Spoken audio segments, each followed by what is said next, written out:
borders, changing borders.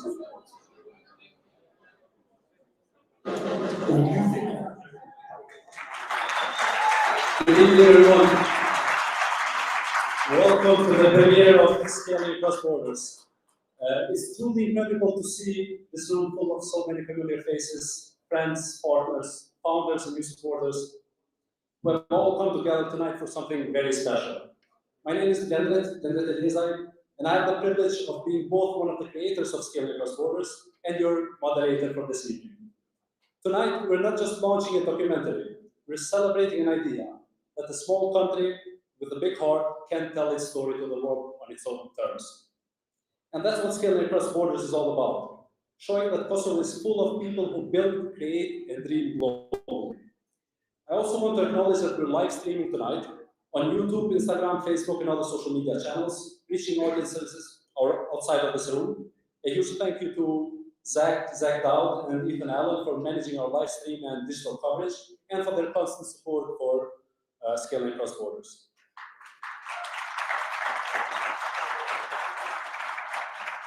Thank you. A special thanks as well to Outsourcing for proudly sponsoring this event and the documentary, and for everything in the team that the team does every day to create global opportunities for the Kosovo market.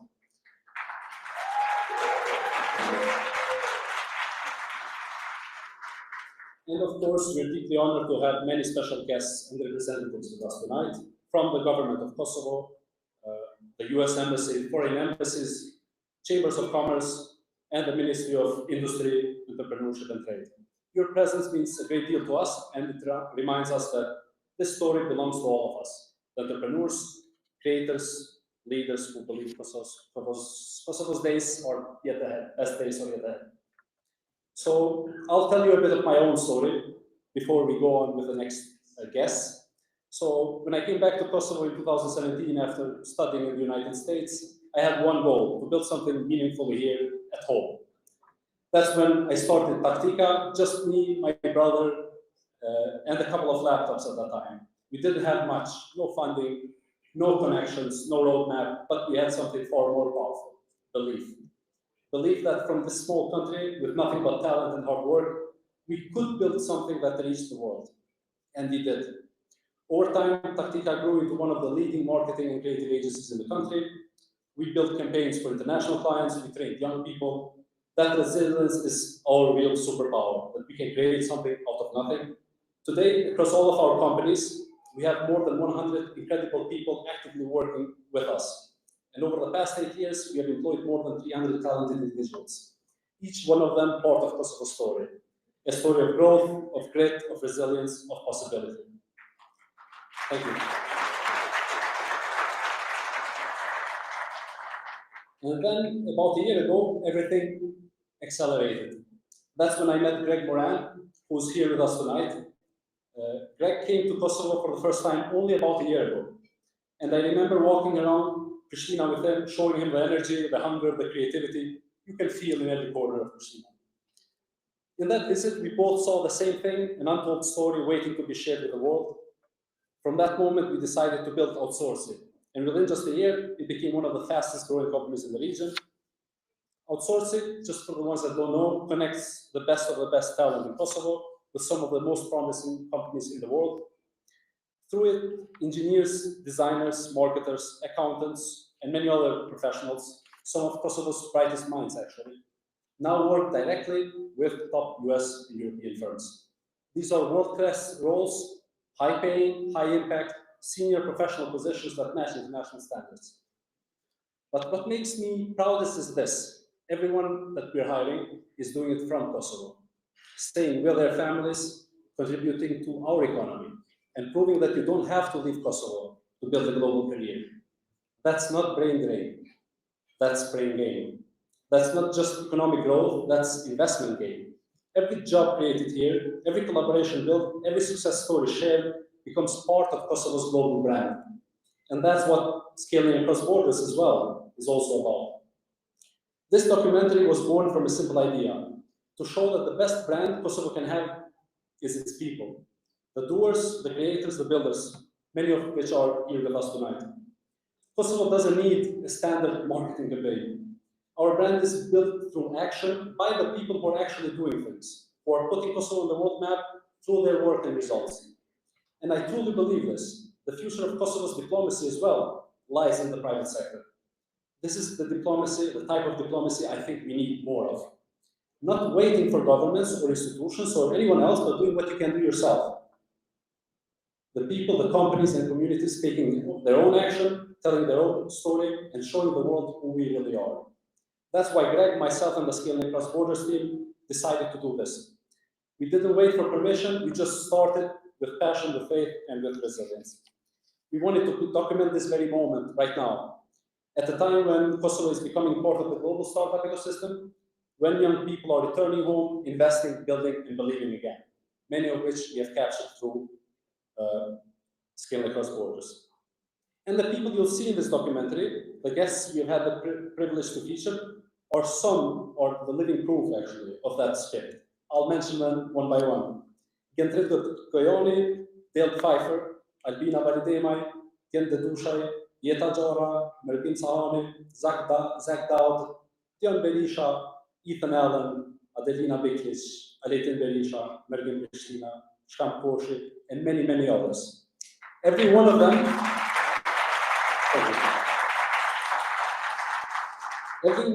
represents something essential about who we are: resilience, creativity, humility, and the courage to start with nothing and still make it happen.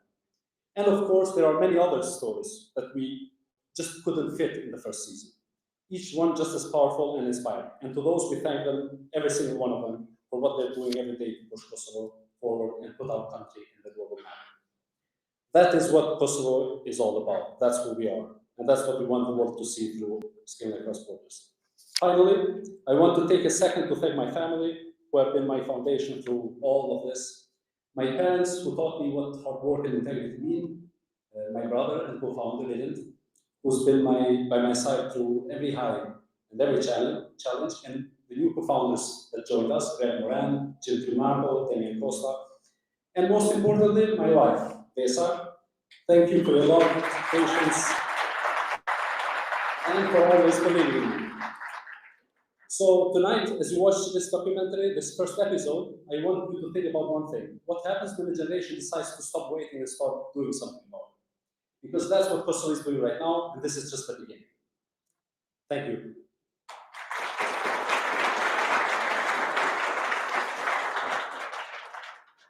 On to the next speakers. Tonight, we're joined by someone who truly represents what Scaling Across Borders is all about. A person who has actually built, led, and given back every stage of his career. After returning from the United States, he founded one of the largest firms in Kosovo. I actually worked there for quite a bit, created hundreds of jobs directly, impacted many others indirectly, and helped shape our business environment in ways I cannot describe.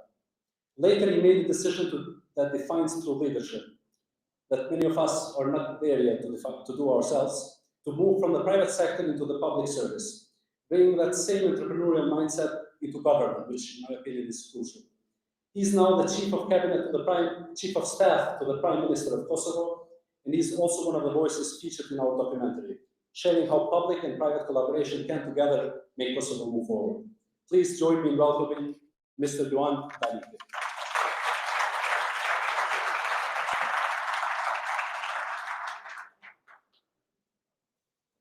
Thank you, Blindred, for this wonderful words.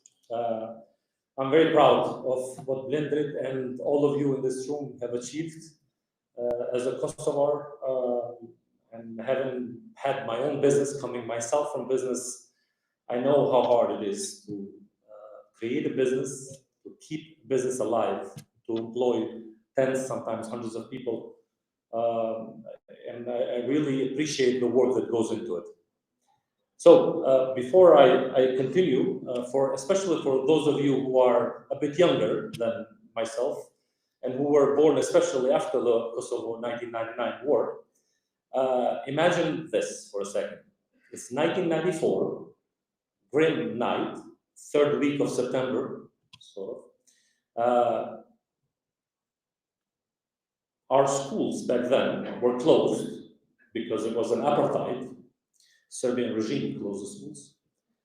It was third week of September, and I was in my third year of high school, and my makeshift home turned into school didn't also have a space for our class, because the first year came in, freshmen came in, and we were in Kodra Trimare, in the Hertitz's family's home, who are patriots of those very grim days.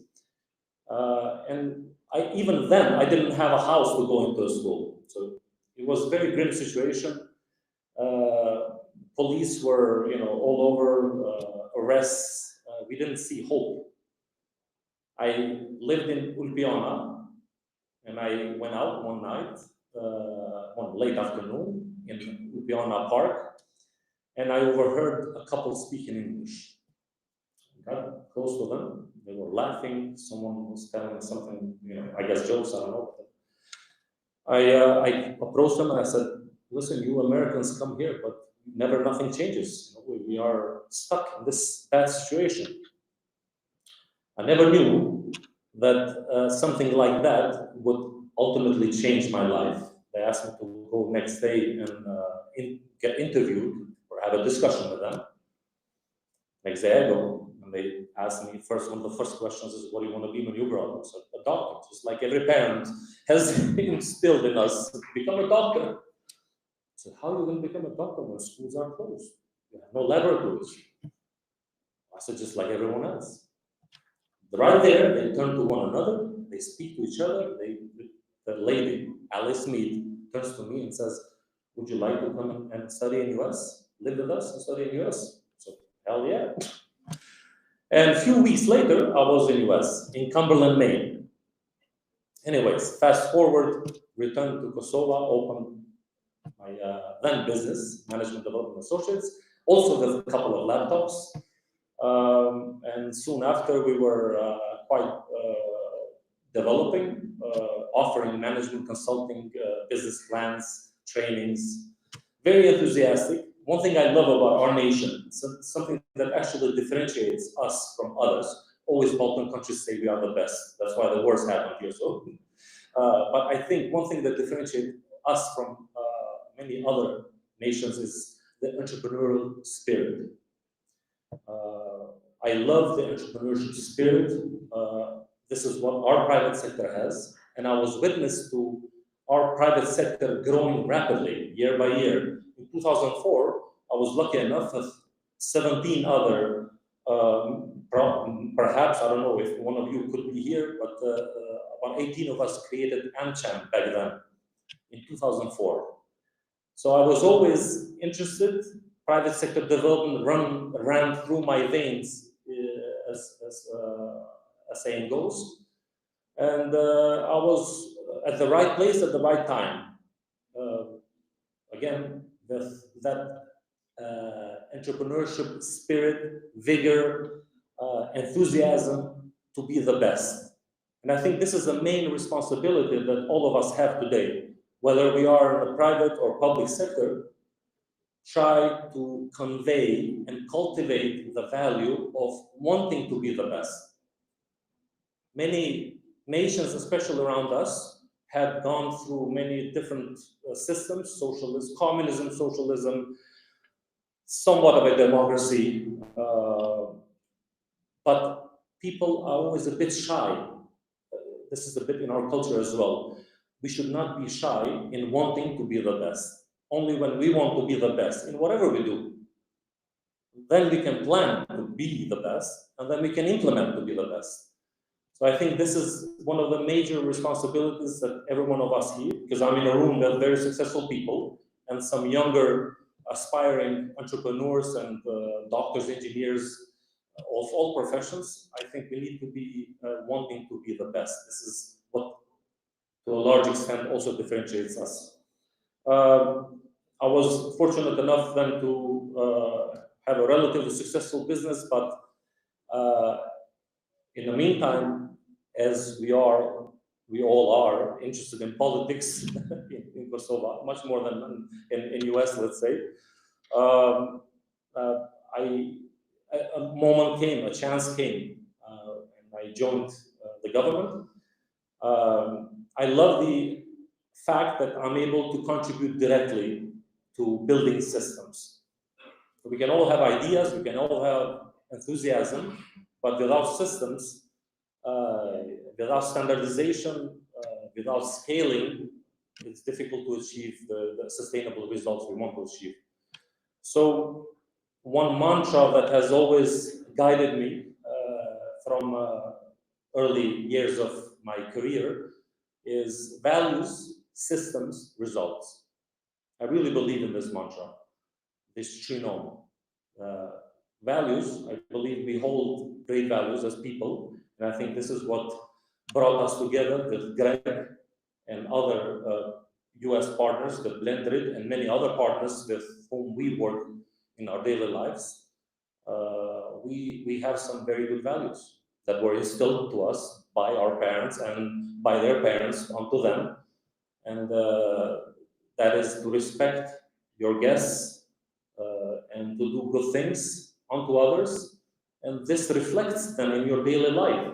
In business, it's always about trust. In fact, it begins with trust. And I think Kosova has this element because of our culture. So values is one. We need to cultivate, we need to strengthen them as much as we can, and we need to promote them. We should not be shy about that. Second is systems. In my daily work now in the government, I must admit, I underestimated what governments do. There are many sectors, many subsectors, many agencies. You need to think about policies, laws, sublegal acts, the mechanisms that implement those sublegal acts, the people that then will implement those sublegal acts. It's very complex, but at the same time, very rewarding. Once you see that from a law down to a positive impact that is bestowed onto people, I think this is what motivates me every day. Talk about motivation. I remember a professor in US telling us when you become old and you are about to retire, you will look back in your career and you will either be able to say you have 50 years of meaningful experience or 1 year of experience repeated 50 times. I think this has guided me, and it should guide every one of us, also in teaching the youth especially, to not take things for granted. I told you the story about the Grand Night in the third week of September of 1994. Luckily, many of the youth today have not experienced something like that. But we should not take it lightly, and we should not take it for granted, the freedom that we have. That's one. Second, try to do something, be enthusiastic, be ambitious, to be the best in what you do. And then the rest will follow, will find its place. Thank you again, and this is a great event. I can't wait to see I didn't see a preview. I can't wait to see the actual documentary. Thank you very much.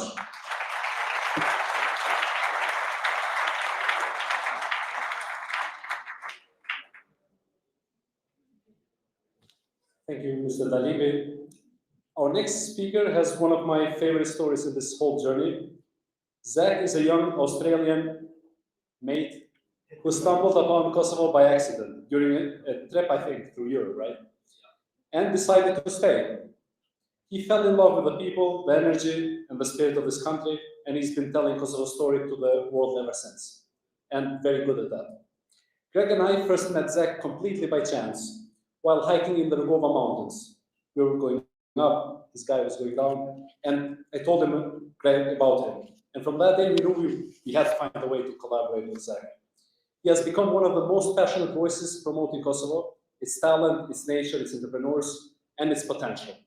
Please welcome with me, Zach Dowd, a true friend of Kosovo, and a voice helping the world see what makes this country so special.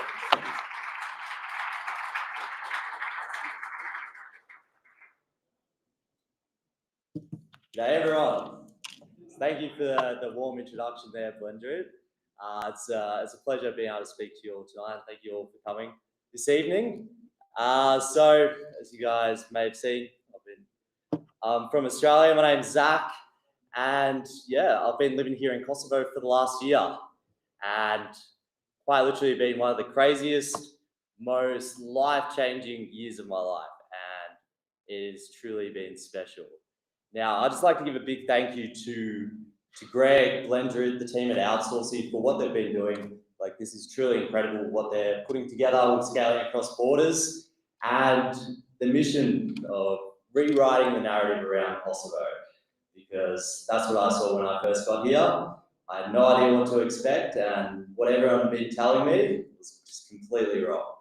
So today I just want to kind of briefly fill you in on my story, how I ended up here in Kosovo, literally from the other side of the world. So I was a naive Aussie just traveling around the world, backpacking around Europe, and it was fun. I was just partying, drinking, having a good time, but I wanted something different. So that led me to booking a hike around the peaks of the Balkans. And that hike right there was one of the most incredible experiences of my life. It's quite honestly the best 10 days of my life. Just seeing the people, the stories, just that raw, kind of like untouched, like community vibe and that culture. It just made me kind of, it was an experience I'd never truly felt, and just like a sense of freedom out there that I was like, I don't want to leave this place. I just want to stay here. And it was after the peaks of the Balkans, my hiking guide, Donna, he actually brought me out to Kosovo. So he initially brought me to Paya. So I fell in love with Paya. I wanted to live there. Beautiful mountains, beautiful women. I was like, oh, this is the place to be. But he's like, oh, no, you don't want to live in Paya. Like, you got to come to Prishtina. So he brought me out to his sister's engagement party in Prishtina. I had no idea what to expect. Albanian engagement party. I was like, this is going to be mad. So I came up, I rocked up, and immediately I was just like, how's everyone's so young, everyone's speaking English, I'm making friends as soon as I start speaking to people, everyone's so interested why I've come here, and it's just like, this place feels like home already. Donna, just like, can you find me a place? I want to stay here. And so from that night, I decided to move here. Now, when I first moved here, like Donna lived in Paya, I didn't know anyone in Prishtina. I was a bit kind of lonely at first. I didn't really know what I was doing. I was like, I just wanted to kind of like figure something out. And so I decided, why not just start creating content? Because I absolutely loved my experience here in Kosovo, and I just wanted to just share what I was experiencing, meet more people, and just hear more stories and learn more about this place, because it's such a unique story. Now, from that, it's just allowed me to just meet so many incredible people and hear so many amazing stories. And I just wanted to share those because it's people get everything wrong about this place. It's like, people just see it as war-torn, dangerous, and as soon as they come here, it's just like their perception completely changes and they just fall off.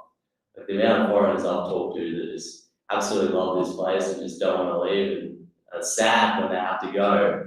It's quite surreal, and it's like people don't realise that until they come. They got to see it firsthand.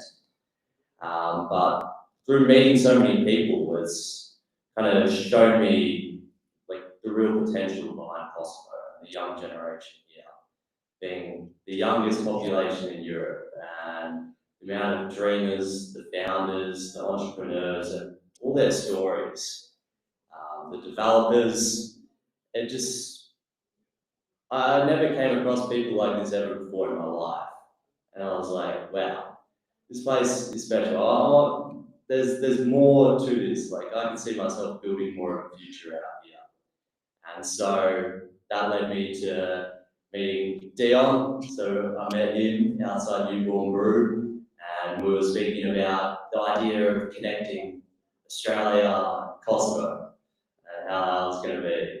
And so from there, that introduced Ethan. I gave him a call about this idea, and he was incredibly impressed by the talent there was to offer here in Kosovo. And so that convinced him to come out here. And yeah, it's like been since then. It was just that idea of like seeing what's actually possible here. It's like this year for us, what it's been is just a year of learning, just growing, just experiencing new things, and just putting ourselves out there. Like, I have no idea what I'm doing. I'm just having fun and learning as much as I possibly can. But I could have never imagined just hearing all these stories, meeting all these people, and yeah, when I first met Greg, it was quite a crazy story, as Blender mentioned. It was just out in the mountains, just like Kosovo coincidences. You just meet people at just random times, random places, and just hear a bunch of cool stories, and then that's kind of what brought me here today. And but aside from like the business and what it is, scaling across borders, what's really kept me here is just like the people, and the people, the young energy and the talent, and people.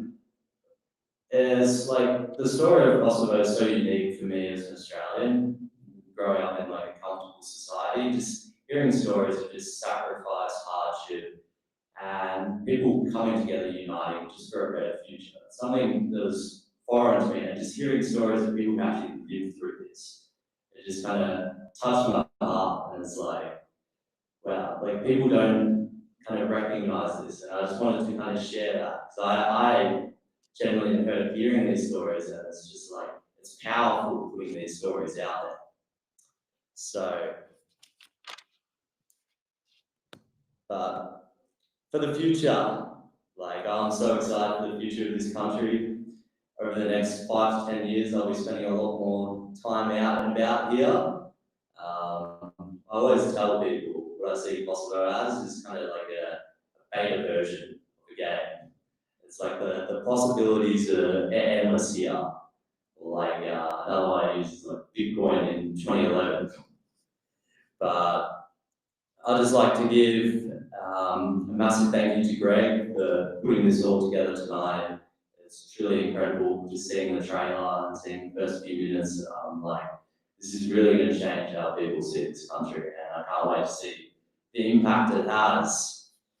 And I thank you all, guys. Thank you all of you for listening to me today. I hope you can understand what I was saying. In the Australian accent, I've heard quite a few people talk me. It's a bit hard to understand. And I hope you all enjoy this evening and enjoy the show, because this is, I believe it's a turning point in Kosovo's future, just changing how people really do see this country. So thank you.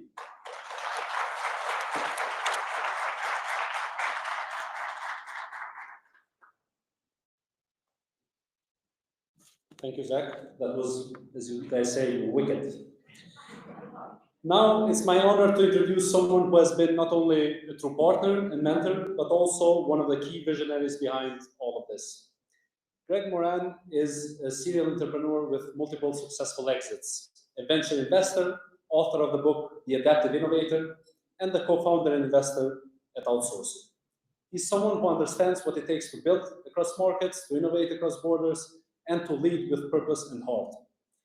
I still remember this moment vividly. We were in this June in Tirana. We were having coffee, and we were talking about how this concept that we're covering today, so how unknown Kosovo actually is, and how the usual content formats people see about Kosovo, or the ones we try to create in Kosovo, just don't do it justice. So we both agreed the world didn't need another generic podcast or AI-generated video or what we have seen already. We thought Kosovo was too real, too human, too authentic to be told the way it's been told already. We wanted to create something that cut through the noise, a format that showed genuine, multidimensional stories of founders, creators, innovators, and the entire ecosystem. Something that captured not just the headlines, but the heartbeats, and actually also the struggles that we have here, not just the good side. That's where the idea for Scaling Across Border was born. From that morning in Tirana, out of a shared conviction to how to change the vision of Kosovo, the image of Kosovo abroad. And none of it would have come to life without Greg and his vision and persistence. Please join me in welcoming Greg Moran, entrepreneur, investor, author, and executive producer of Scaling Across Borders.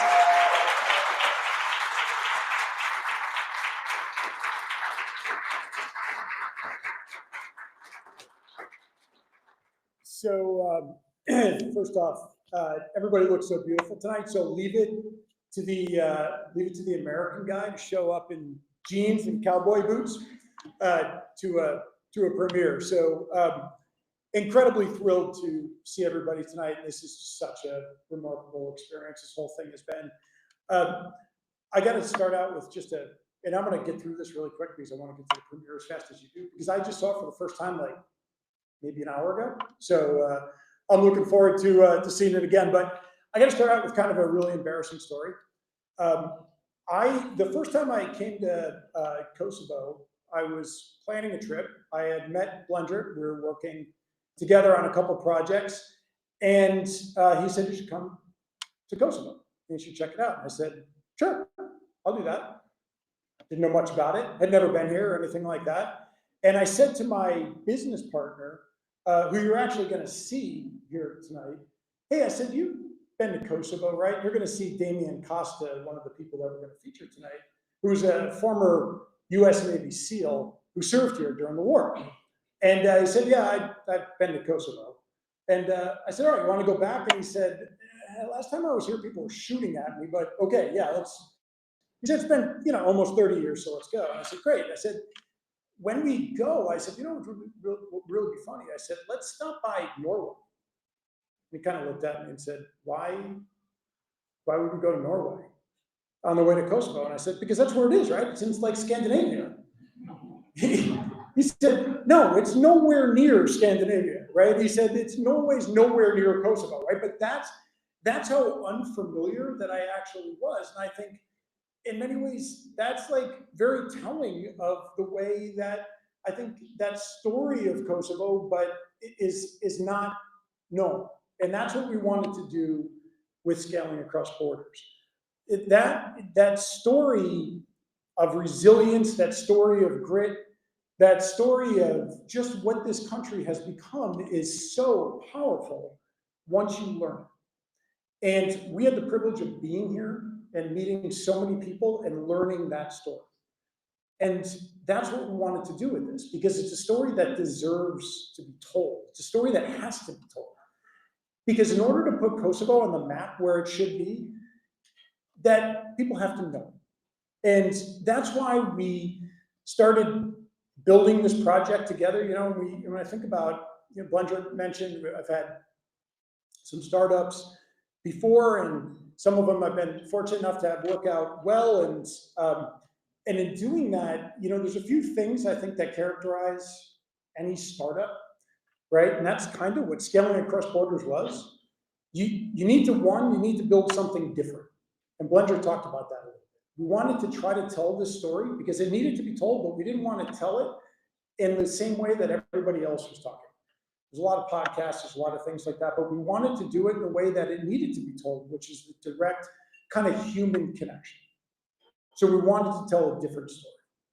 And the second thing that any great startup needs to do, you need to build an incredible team. If you're going to get this to work, because this may be a shock to everybody here, it should not be a shock to anybody here. My experience with documentaries was I had watched them on Netflix. I had never, ever, ever, ever done anything like this or thought about doing anything like this before. My wife loves when I tell people that I'm now a documentarian because it sounds very erudite and sophisticated, but I'm as far from that as you can possibly be. But what we needed to do was put together an incredible team that could do this. And our team at Want2 Studios, our production crew, just take a second.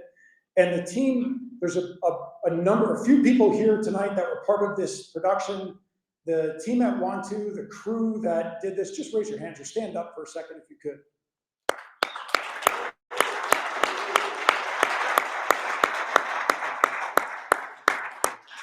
We wanted, I don't know where Lab and Nessa are, but he's over there, okay. We wanted to put together not only a human story, but one that was going to be cinematically appealing, that people were really going to watch. And this team just knocked out. So amazing, amazing thing. And then we needed to do the third thing that any startup needs to do. We needed to start. Because there were a lot of ways we probably should have talked ourselves out of doing this. This is, I remember actually sitting with Mirgam Prishtina, who's sitting right in front of me, who was telling me, about the story of starting Trip Farm with no pharmaceutical experience. And he said, yeah, if I had known how hard this was going to be, I don't really think I would have done this. Well, that's what you're going to see tonight, right? I mean, and that is the classic example of just starting. And that's what this took. An extraordinary team that was just willing to take a couple people, me and Blendrit, and the rest of our team, and just say, okay, we'll guide you guys through this. And what you're going to see tonight is the end result of that. So just an extraordinary experience. Just to thank everybody at the outsourcing team, everybody, all of our guests who are here tonight. You're going to hear from a couple of them right after the premiere, for trusting me to tell this story. I think when I reached out to a lot of people, that they probably just got a LinkedIn DM or an email from some dude saying, hey, I got this idea, right? And I got this idea. Will you let me come interview you? And some people were crazy enough to say yes to that. And I think what they thought, I'm 90% sure what most of them thought was like I was going to show up with kind of an iPhone, right? It was going to be me doing this, and all of a sudden this sort of roaming circus shows up with cameras and lights and Elton's shaking his head. Yes, all the the lights and everything else, and but they trusted us to tell that story. And in all of support, our partners at Outsourcing, my family, my daughter who's standing in the back of the room, who I'm trying to convince to be. I'm trying to convince to be Kosovo's newest resident for a couple months here. So so you're all going to have a recruiting job to do tonight to convince her to stay and hang out in Kosovo for a little while. She's not going to be a hard sell, so you don't have to worry about it. But really amazing experience. I had my wife here during filming, and my daughter here now, and this has really been so much of a family affair. So. That's it. I want to get to the premiere as fast as you do, but most of all, to all of you for being here tonight. This is really overwhelming, and excuse me, one of the.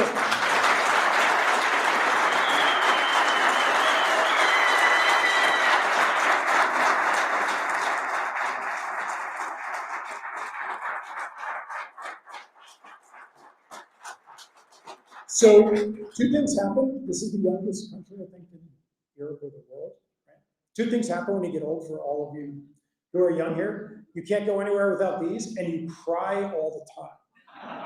Anybody over 50 here will tell you. Right. So you cry at the drop of a dime. Anyway, it's really overwhelming. And to the people of Kosovo, thank you for trusting me with this story. So with that, I'm gonna move some furniture around here. We're gonna get this off the stage. We're gonna hit the lights, and we're gonna get going.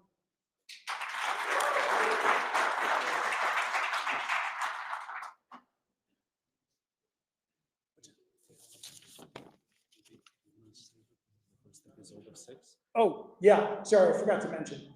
While we're doing this, what you're gonna see tonight is actually the first episode of 6.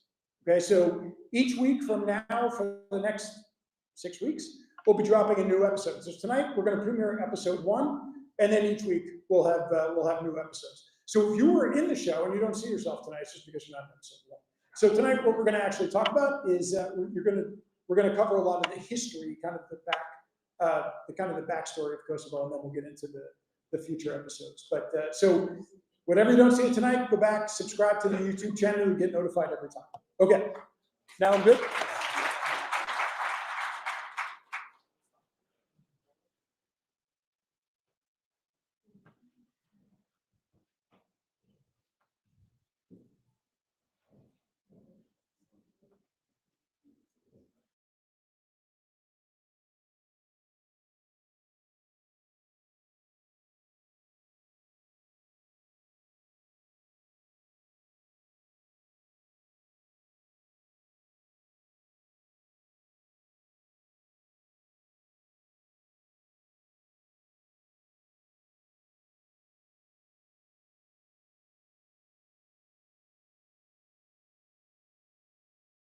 Scaling Across Borders. This is Scaling Across Borders, a journey into the markets most of the world overlooks. I'm Greg Moran, an investor looking for what others miss. Places on the edge of the map that are building their own future. My first stop, Kosovo. It's a country better known for headlines from the past, yet rarely seen for what it's truly becoming. Landed here in Prishtina, Kosovo, after a long flight from the U.S. I've heard a lot of rumors about this place, and I get a lot of questions about it, but none more so than, is it safe? Well, we're about to find out. On the way to Prishtina, it can look like a country still catching up. But on paper, Kosovo is one of Europe's youngest and poorest countries. But man, on these roads, you'd never know it. BMWs, Audis, Mercedes. People here spend big on their cars. And when you reach the city, the picture sharpens. International brands side by side with local cafes. It's the first sign that things aren't what you'd expect. What's your name? Greg, Oh, how nice about to you? meet you? I'm Nisi. Good to meet you. Where are you from? From the U.S. Yeah, Colorado. How do you like it so far? Well, so far the ride from the airport's been all right. Yeah.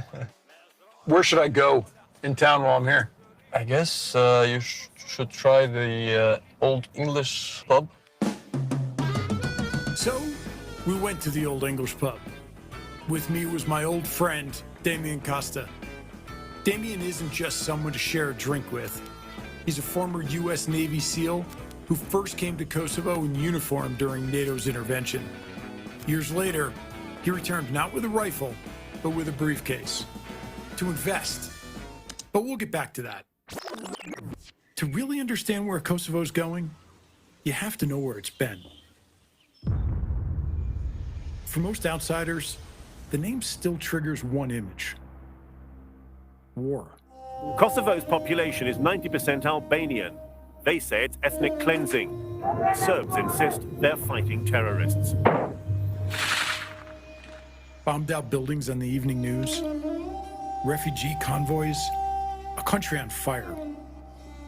Despite denials from Belgrade, this is the reality of Kosovo. But that was more than 20 years ago. No more ethnic cleansing, no more massacres. A chance to live without fear. Yet for much of the world, Kosovo never really moved past that headline. But on the ground, the story's been changing.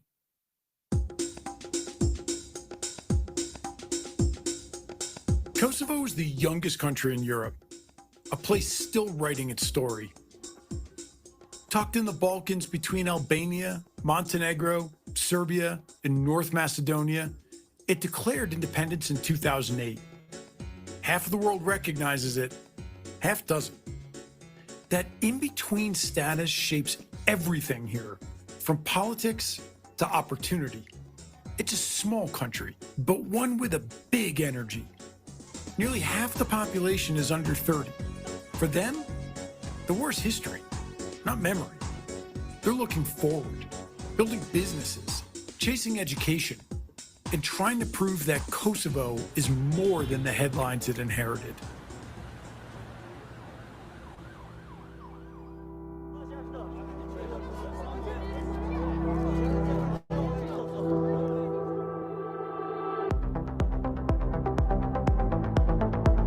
Shattered stages give rise to festivals that now draw the world to Prishtina.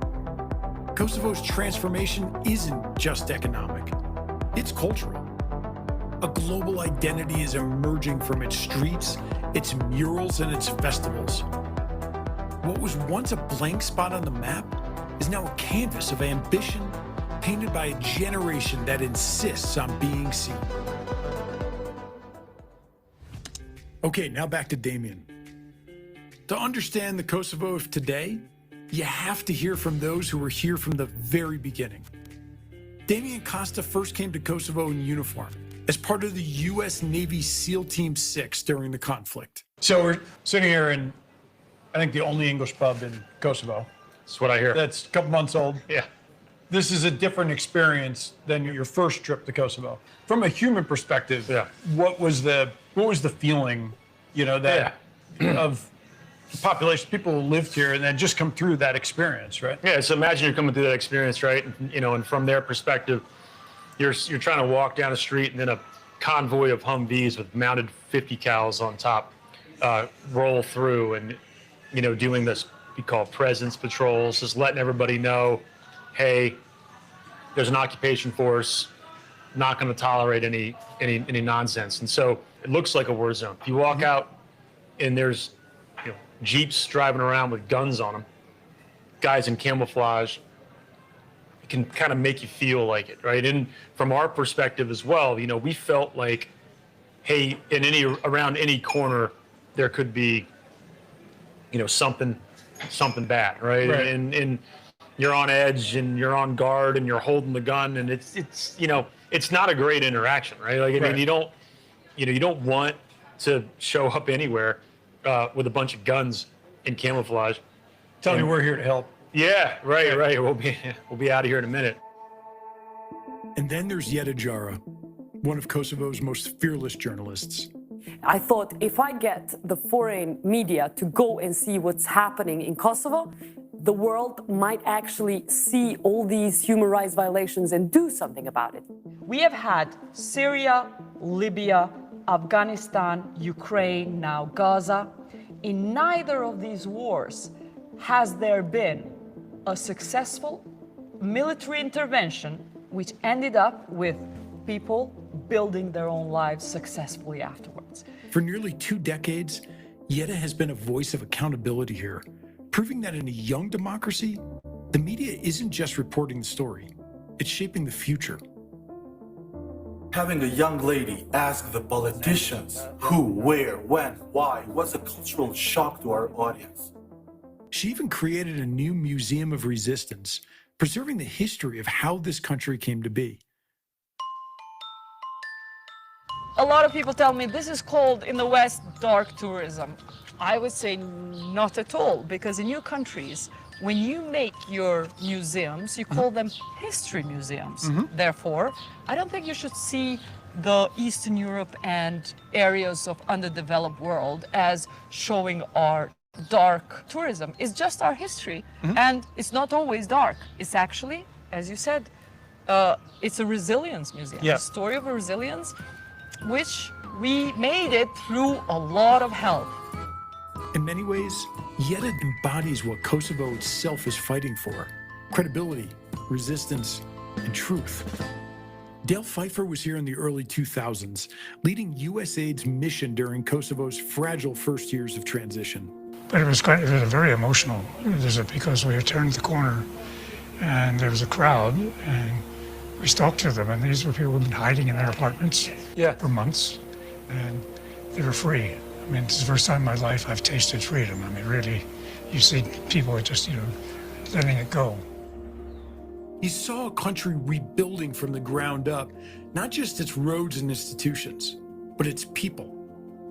Out of that vision came the Kosovo American Education Fund, which has sent hundreds of young Kosovars to study in the United States and return home with new skills and confidence. One of my final acts as a director was to create a program to create future leaders, not political leaders, future leaders in the society, by sending them off to the States to get training and come back and start a business or go into government or do both. And we will have finished with 3 who just started, I think 125 total who have been in the program. And they've come back and they've started new businesses. They've stepped into jobs in government and shown how things are done differently. Much of that work was backed by USAID, America's development agency, which for decades supported Kosovo's economic transition. But just recently, USAID's programs were stopped here, raising questions about what comes next. Kosovo's history is heavy, but on the street, you don't feel weight. You feel momentum. Life here is unfiltered. Markets buzzing, bakeries baking, startups building. The past is present, but so is the future. Damien believes the country's next big story are the people building what comes next. Today, he's backing outsourcing, a company that connects global businesses with Kosovo's young, ambitious workforce. You know, why not have an execution team located somewhere else? The culture here is certainly works around that, right? And this office will start to pick up here as folks come in for the evening shift, you know, and get on it. So it's a great opportunity. It's a necessary opportunity for private equity in the States. The States have been outsourcing to lower cost environments for a long time. Think India, China, obviously, these come to mind. But you have huge time zone differences there. And there is some cultural mismatch at times. And so when you have this sort of Eastern European connection, there's no language barrier, time zone's not much of an issue, and you can build a scalable team here from top down. It's pretty compelling. Everywhere you look in Prishtina, there's competition. Cafes on every corner. It's just like America. International brands fighting for space with local products. It's messy, but it's also a sign of something new. The free market at work. Hey. Hello, how are you? Good, good, good. Can I get a American coffee? Of course. I heard it's real American coffee. It is real American coffee. Not only coffee, but everything here is real American. I lived in Texas for about 12 years, and my husband's American. He's from Idaho. Texas and Idaho. That's exactly. real America. That's Exactly. right. Nice. He's the one who makes everything. Nice. So how's business been for you? It's been pretty good. We have our clientele that are very loyal to us. It's been really nice. That's awesome. Especially the people who have some connection to the U.S. Yeah. They're more familiar with what we have here. Yep. So it reminds them of home. So our what are country the- music, everything. Yeah, I love country music. What are the popular? Well, cinnamon rolls is the most popular thing that we have here. Yep. Also, pecan pie is really popular. Nice. All right. But everything here, we make it here. I love it. Kosovo may be small, but there's an entrepreneurial undercurrent running through its streets. Ambition competing for attention, talent competing for opportunity. That's exactly what you'd expect at a free market. You can get to who you need to get to here. There's no red tape, there's no bureaucracy. There's this willingness to cooperate, willingness to work. I mean, how much notice did we give these guys here that we were going to stop by and have a drink, right? Like, you know, and they were great. But what does this energy really mean? It's proof that Kosovo is finding its economic rhythm. I can tell you this place is the hub of the best, most talented modern artists in Southeast Europe. We've got really some successful young artists, successful filmmakers, small plays, but very talented women directors, for example. I'd like to see them in 5 years maturing into making a successful modern art scene, theater festivals. You caught us under renovation of the main National Theater across the street from this museum, and I'm hoping for a theater festival. We have a vibrant ecosystem for art to make something out of nothing. And I'm hoping for less shopping malls and more spaces of former department stores like this to turn into public spaces and spaces we can show art. For years, art and media were Kosovo's loudest voices. It was proof that the country was alive and it was free. But turning that energy into credibility takes more than expression. It takes trust. What's the state of the political system today? Stalemate. They've not learned that democracy requires that you talk to your opponents as colleagues and not as enemies, and that winning an election doesn't give you the right to own everything. So they need to come around and reorient themselves. Right now, the parties all want power, but they don't want to share power. And it's a lesson that's hard to learn. And a lot of democracies never learn it and they fall apart. Yeah. But they still have a chance to pull this around. Politics may drag its feet, but business doesn't. And that's what makes Kosovo's entrepreneurs really unique. People here just keep building. My philosophy is try to run your business as much as you can without asking for support from the government or for any institution. And honestly speaking, from that point of view, Kosovo is great. You could say maybe lack of support, but actually I see that as a benefit. I haven't seen any issue from the government.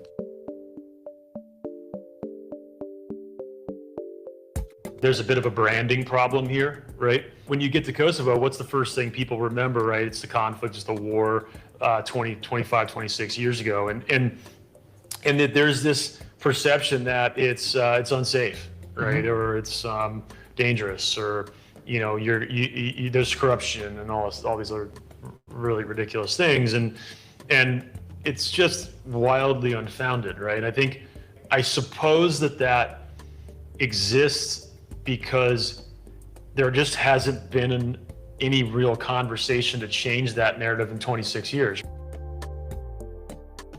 Kosovo's history is complicated, but walking these streets at night, I don't feel a country defined by the past.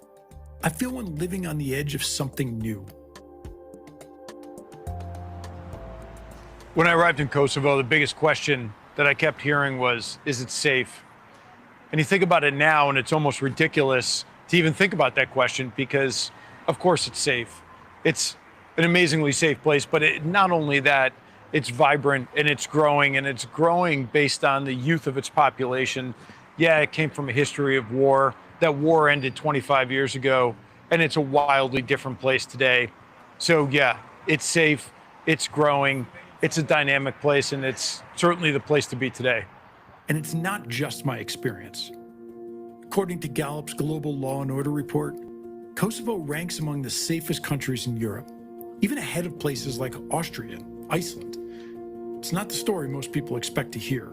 People think that it's not safe to come here, and I'm telling you, it's fun to come here. Not only that it's safe to come here, it's fun, and we have a strong story of resilience to share with the world, how you can get by even if the odds are against you. So if safety isn't the question anymore, then what is? For many here, the new conversation is about growth, about the investors, the entrepreneurs, and the risk takers. They're betting on what comes next. I think for investors, it's key that you have people of the word, and I think that is what I find here. There's not a lot of money necessarily, or beautiful infrastructure, and you may find it not so clean, but you will find interesting people, good people, talented, smart, speaking the language. That's quite good for a small country and for good business. Yeah, absolutely. What I've seen here isn't just survival, it's ambition. Kosovo's story is still being written, and it's happening on the edge of Europe, on the edge of perception, and on the edge of possibility. You know, so now, today, you're an investor in a company here. Yeah. Kind of reflecting back on where it started and where it is today. If you have to try to explain that to somebody, you know, how do you do it? What do you tell? Well, I think you start with, you should just go see it. Right. You know? Absolutely. Go to the cool new English pub that's opened up 2 months ago, right? Again, and this is a great testament. I mean, there's things, if you were here a year ago, it's gonna look a little different. If you were here 5 years ago, you might not recognize it. If you were here 25 years ago, you're definitely not gonna recognize it. And so if you think about it, your first words need to be go. Yeah, just go. Go see it, go experience it. The people are great, the food's fantastic. So go check it out. Next time on Scaling Across Borders, I meet the ones who left Kosovo and chose to return. Entrepreneurs, creatives, and dreamers risking everything to build home again. They're not just coming back, they're bringing the world with them.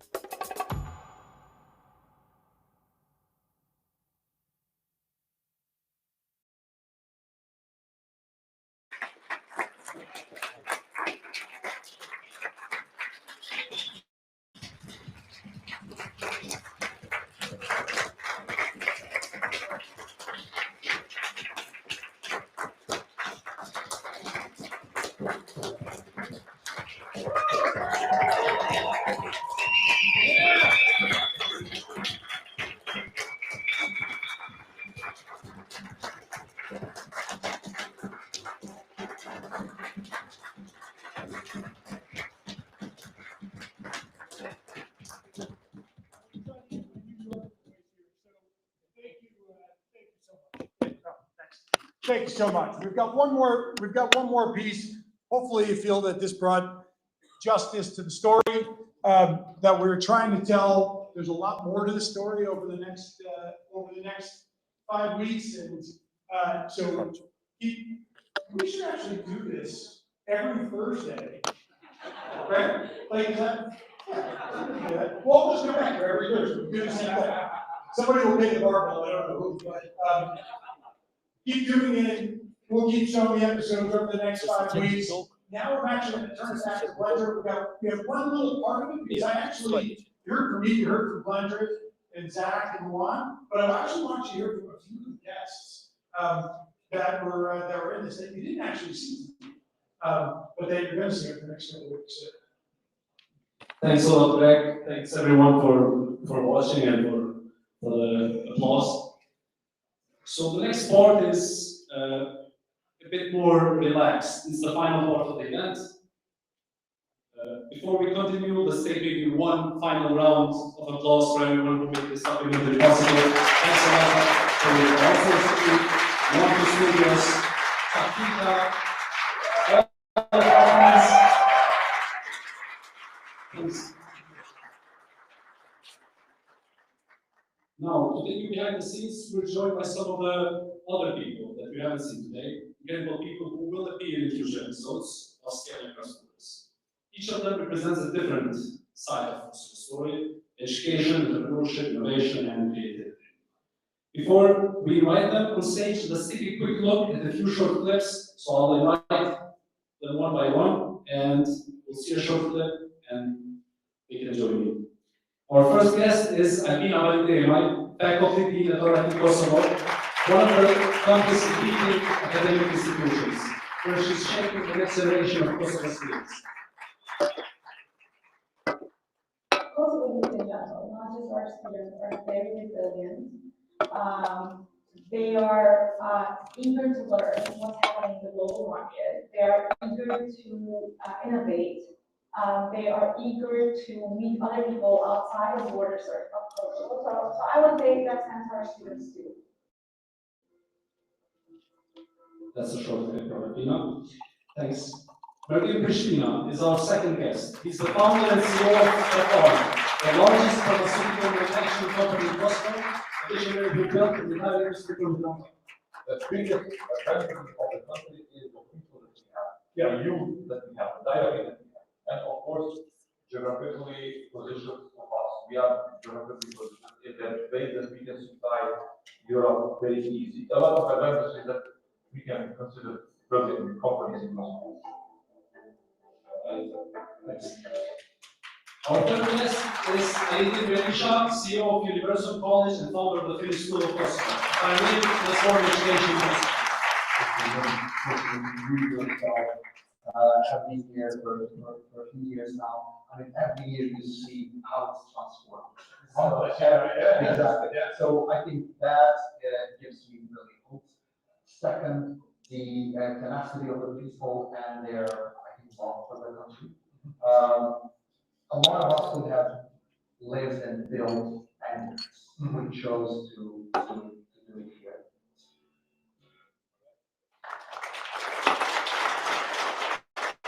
And finally, David Atlo, founder of One2 Studio, the creative studio behind Scaling Across Borders.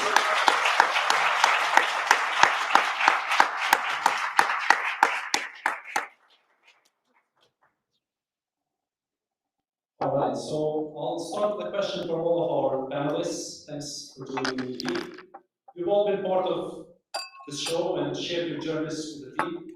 How was the experience of filming the documentary? Maybe why did you decide to be part of it? Let's start maybe with you. Thank you, David. Thank you, Greg. Thank you, everybody, for having me in this documentary. Honestly, the experience was really special when I first received the email from Greg, which was very basic. And as somebody who really avoids media presence, there was something about the email and the story that wanted to be told that made me say yes to participating in this documentary. And as I was thinking about what I'm going to say and to talk about, it really made me reflect on how far we've come as a community, but also as individuals in this path.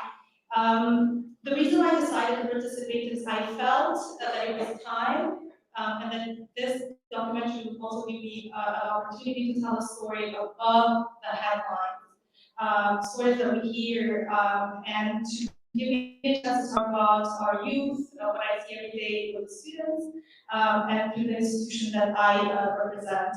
The experience with the team was very natural. It's true. I thought it was going to be an iPhone recording with Greg. And so when the entire team showed up on campus, everybody was baffled at what was going on, but it was really fun. It felt really natural. And honestly, it's really humbling to be here tonight among all these success stories.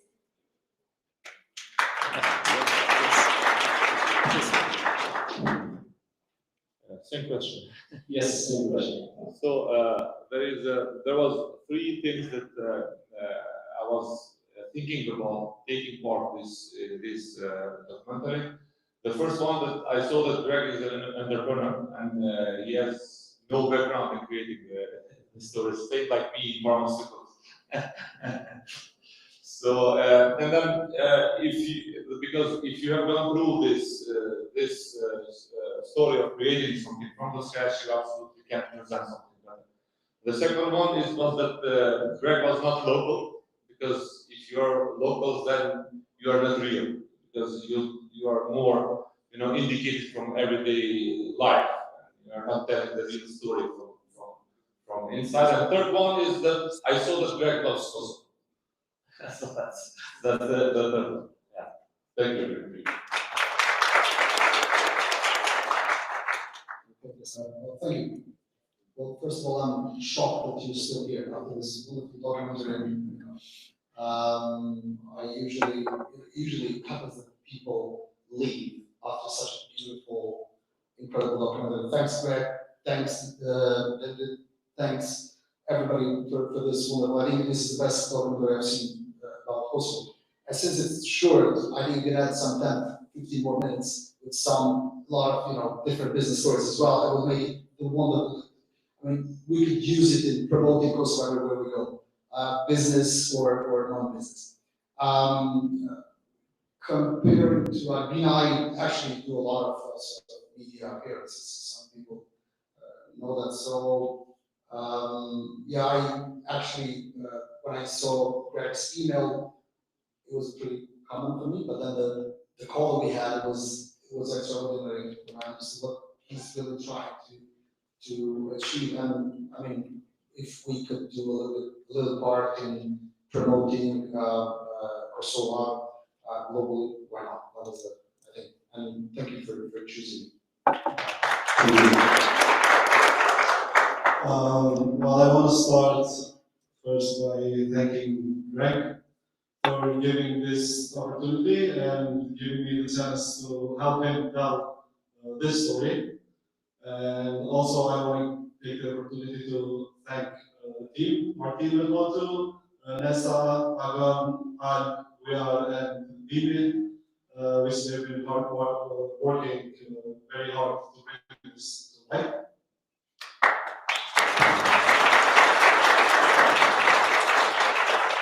So when I first heard so first of all, I started the blended called me. I've known blended for years, and his brother again. And when they told me about what Greg wants to do, I saw an opportunity to tell a exploring story. And I thought, who doesn't want to hear an exploring story? And I really saw the opportunity to see those entrepreneurs and those hardworking people, which was very, very motivational. Because I've seen builders for a long time, but I just haven't had a chance to go more in depth like this. And through Greg, I just saw another perspective, and it was amazing. I have one question, and maybe time for more, but I'll ask one question to each panelist, starting from you. So you returned from the US a while ago to eventually now lead RIT Kosovo. What made you believe this was the right time to come back and build here? I came back quite a few years ago, and when I came back, Kosovo wasn't the way it is now. Neither was RIT Kosovo at the time. But in my role as a dean, it's really a privilege to work with youth. I think that's one thing that gives me pleasure. Of course, I'm in a US-based setting. It's something that I'm used to, so it makes it really comfortable for me. But working with youth, especially with Kosovo youth, what I appreciate about them is their grit, about their hunger to learn, to be exposed, to explore, to travel. They're coming, they're going, they're learning something abroad, they're bringing it back here. They're always rooted to their experiences. And they're not afraid to, they're not waiting for opportunities, but they are creating them. And so being a part of this, having this opportunity for RIT to be part of this, really gives me a great pleasure in moving forward.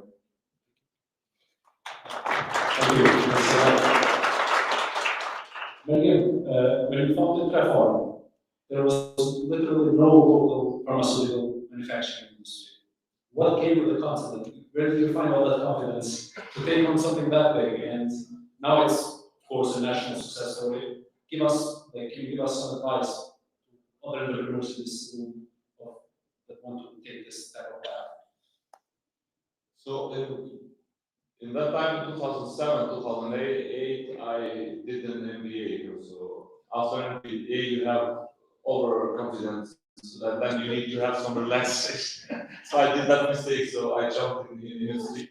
So there was different industries on that time discussions, and then an idea came from the very small old factory in Israel. It was privatized, and they were offering to sell. So I went there for a month to make analysis of buying or not. So I saw that there was nothing, but the idea came out. So then story is maybe in the documentary, which I haven't seen yet. So, it's quite complicated industry. As Greg mentioned, maybe having less knowledge on that industry made me jump. It's like throwing your child in the swimming pool to learn how to swim. So of course there was a lot of factors that I achieved. Maybe I was young, a lot of energy in that time. There was also a lot of financial support from other businesses. We are from real estate and construction companies in our family.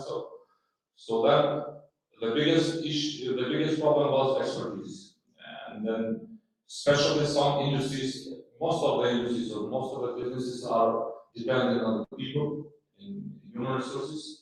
So it was the biggest problem, and it was the biggest issue because there was zero expertise on the country. So creating them from scratch was really tough and difficult. Then, of course, other thing was that lack of policies and laws. So, of course, it was quite complicated.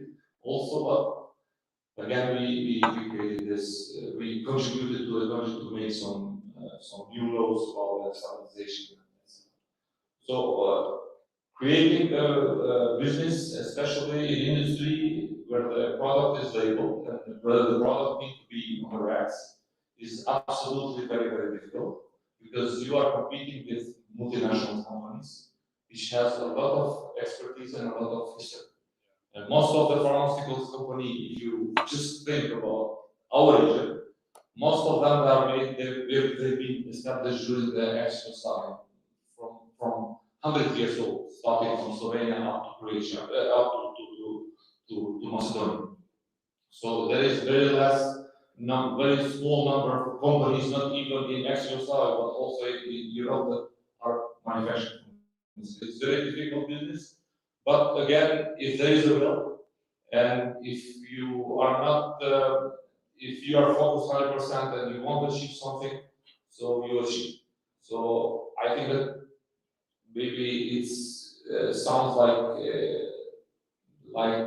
something, but I'm sure that if you compare in the industries, there is maybe there is pharmaceuticals and there is aviation, which are one of the most complicated industries that you can, especially in the summer. But again, wellness and people that was working all the time, and they were together as a team, so we achieved to establish that company. So also I invite everybody that if I achieve the pharmaceuticals, I'm sure that everybody will achieve establishing companies, but it need to be prepared that time is very important because we are now in the 15th year of establishment. So I can call it we are only established, not yet. Yes. Thank you. Thanks a lot. I think we all know we built some of Kosovo's most transformative and creative, I can say, education initiatives from the Finnish School of Kosovo. It's got coverage globally to now Universal and its partnership with PSU, Arizona State University. Can you tell us a bit what was the vision behind your journey and where do we go next? Like, what does Kosovo you need to truly prepare the global stage? Thank you. Well, so I'll tell 3 stories. Sorry. First, well, yes, today, again, Finnish School Kosovo just today was featured on CNN. So all day today, if you watch CNN, you will see our school there. We're very proud of that. A small school from Kosova has been featured for the last 3 years. 1 year we were like at CNN highlight. Second, just Merlin said something that if you wanna set your sight to it, you will do it. Yes, but unless you were born 15 miles from Palo Alto or your father left $1 million to you sometimes in the 70s, $1 million today is not much. I think it will still take around 15 to 20 years to do something meaningful in your career. So that's not to discourage anyone, but it's just to tell you that it's a pretty long shot and it requires a lot of work. Now, my very, very good friend Adnan Kasrov is here with me tonight. We went to university together with Adnan. And the second year at the university, we had for the first time involved with this course called career orientation. I mean, it was 2003, 2004, pretty long time ago, and career orientation is nothing we've heard of. So then we had this guy, just like Merlin, who just came back from an MBA from Lancaster, and it was pretty spoiled, as you are usually in the first 2 to 3 years after an MBA, and things start changing. So I think in the first class, he asked everybody, so what do you want to do? And I was so proud of myself that I had a very planned future for myself. I knew exactly to the years what I'm going to do. And then I stood up, I don't know if Adnan remembers, maybe he does, because we discussed this a few times, but I stood up and I said, well, after finishing uni, I'm going to go back and work for 2 to 3 years for my sort of family business, and then at the age of 28, I'm going to do an MBA at London Business School. And after that, at the age of 30, because I was like 2 years ago, I'm going to go and work for BCG in their Amsterdam office. And then the guy was very spoiled again. He was like, whoa, that's not even my dream. So it was quite surprising for everyone that I had that very chart. And then I am not so proud to tell that I haven't done anything. So I haven't done MBA. I've never worked for the big consulting firms.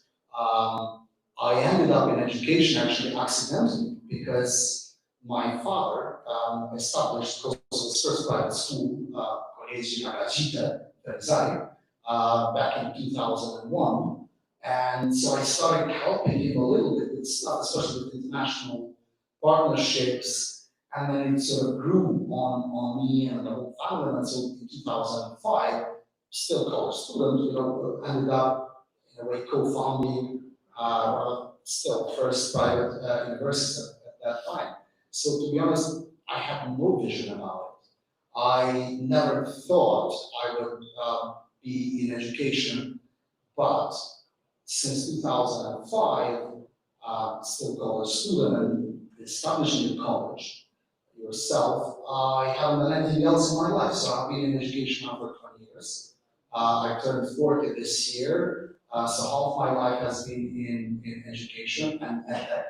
And I think I'm pretty happy how the things turned out to be. I still resent a bit the LBS MBA. You know, sometimes I think maybe I want to do that, but I think I'm too old.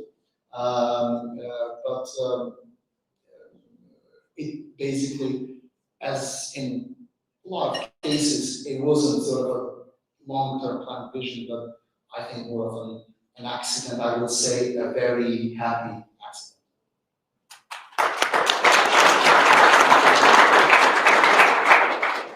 Thank you, Ali. Thank you, Ali. Thanks. My final question, and then maybe we go to Zach.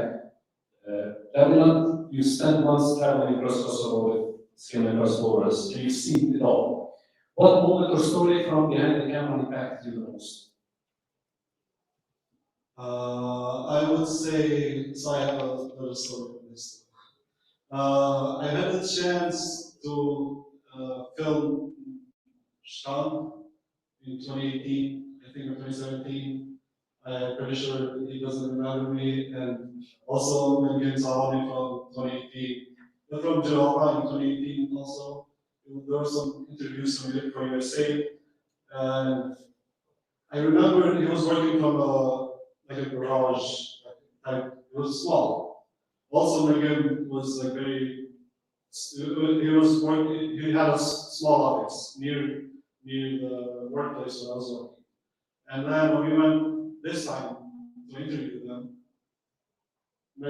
Sham now he has like this huge factory doing also boats, and you see Jirafa like multi-floor building, hundreds of people working there, and that's just very, very inspiring. And also you guys with outsourcing and Practica, I know you started from a small apartment for 7 years ago, and now you have this huge building, and you also have a business. And when I see this progression, it's just very inspiring. It's amazing.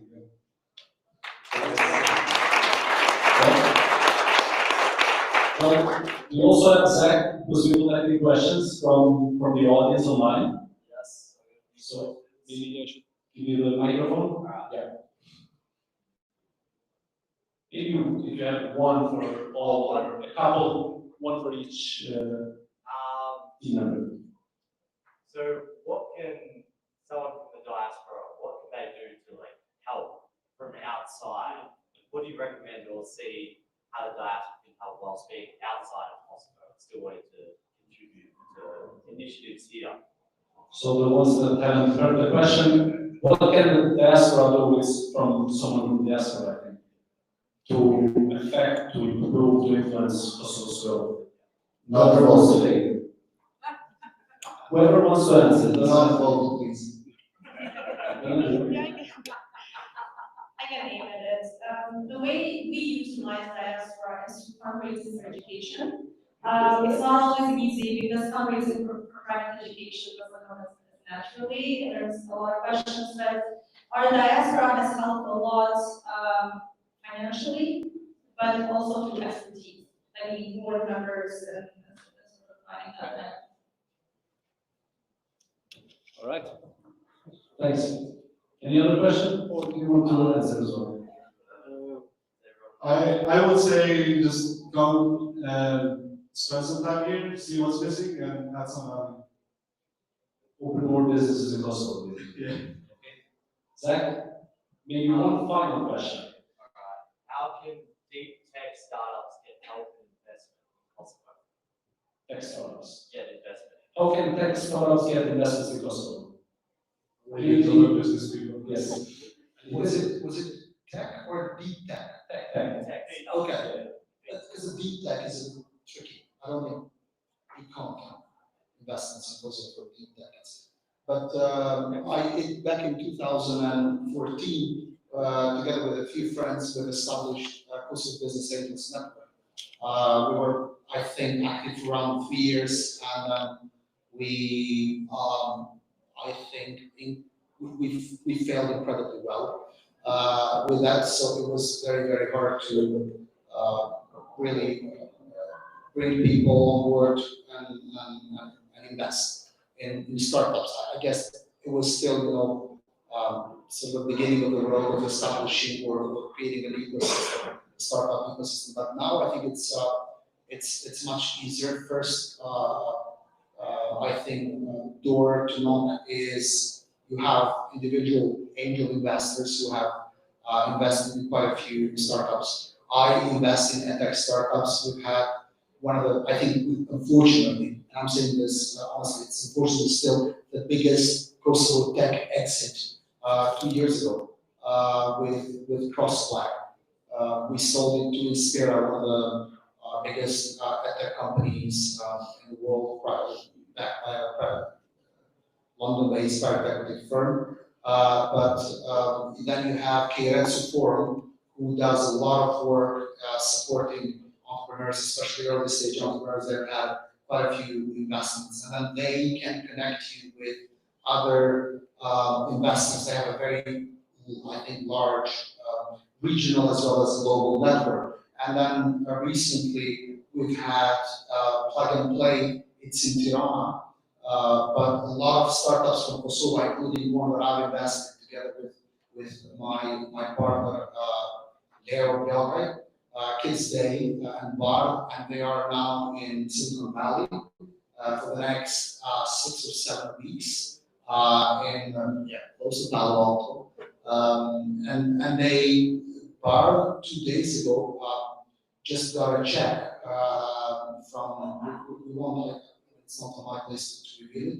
I think they will announce it very soon, but it looks like there's going to be an interesting seed round that they are raising. So there are opportunities today, much more than they were even when we established Kosovo Business Angels Network. We just have to look for it a bit more. Thanks a lot. All right. Thanks to all of our panelists for being with us. I have more questions, but since we're last time, I'll end it here. Thanks again for being here. One more final word from Greg, and then we can mark it and say goodbye. Yeah, I'm the only thing holding in between the drinks out there and this. This is it. As all my trips back and forth, Blender has been my chauffeur, my partner in this, my co-host, my producer, my closest confidant, and my family's escort. So for Blender, thank you.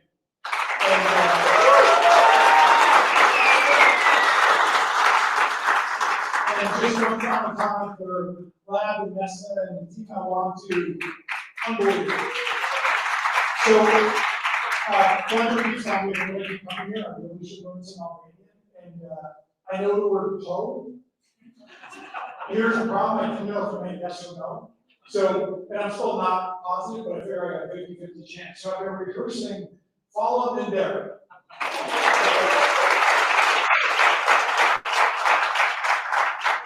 Bar's still open, thank you so much.